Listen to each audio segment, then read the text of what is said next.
হবে। দুজক থেকে উঠানোর কারণ জিজ্ঞাসা করা হবে, আমাকে কেন দুজক থেকে উঠানো হলো, কারণটা কি? আমি তো দুজকি, আমার আমল বলে আমি দুজকি, কেন উঠানো হলো?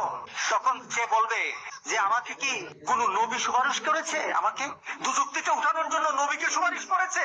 ফেরেশতারা বলবে না, নবী করে নাই। কে করেছে? কোন আল্লাহওয়ালা ব্যক্তি, কোন দিনদার ব্যক্তি, আপনার পছন্দের মানুষ কেউ আমার জন্য সুপারিশ করেছে? তো না, সেও করে নাই। তাহলে কি আমার মা বাবা? না, তোমার মা বাবা না। তোমার পরিবার পরিজন? না, না, তোমার পরিবার পরিজন না।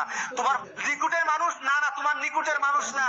তোমার একটা বন্ধু ছিল, তুমি তাকে চিন্তা, তার একটা সম্পর্ক ছিল তোমার সাথে, কিন্তু সে যে চরিত্রের ছিল তুমি সে চরিত্রের ছিল না, কিন্তু সে তোমার মহব্বত করতো, সে তোমাকে ভালোবাসতো, তোমার সাথে তার একটা চলাফেরা ছিল। সে জান্নাতে চলে গেছে আর তুমি দুজকে। সে জান্নাতে তোমাকে খুঁজতেছিল, আমার বন্ধু কোথায়, আমার বন্ধু কোথায়, সে খুঁজতেছিল তোমাকে। তখন আল্লাহকে বলেছে, আল্লাহ আমার বন্ধু কোথায়? তোর বন্ধু তো দুজকে, তোর বন্ধু তো দুজকে। তখন আল্লাহর কাছে বলবে, মাবুদ আমি তো বন্ধু ছাড়া থাকতে পারবো না, আল্লাহু আকবার, আমি আমার বন্ধু ছাড়া থাকতে পারবো না, আমার বন্ধুকে আমি চাই। আখিরাতে জান্নাতীরা আল্লাহর কাছে যা দাবি করবে তাই আল্লাহ দিয়ে দিবেন।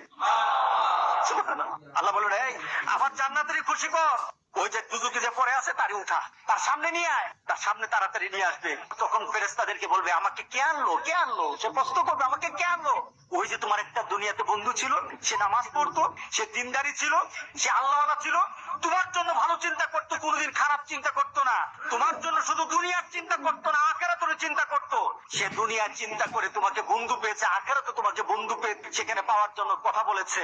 আল্লাহ সুবহানাহু ওয়া তাআলা তোমার বন্ধুর সুবাস আজকে তোমাকে দুজক থেকে জান্নাতি করে দিয়েছে।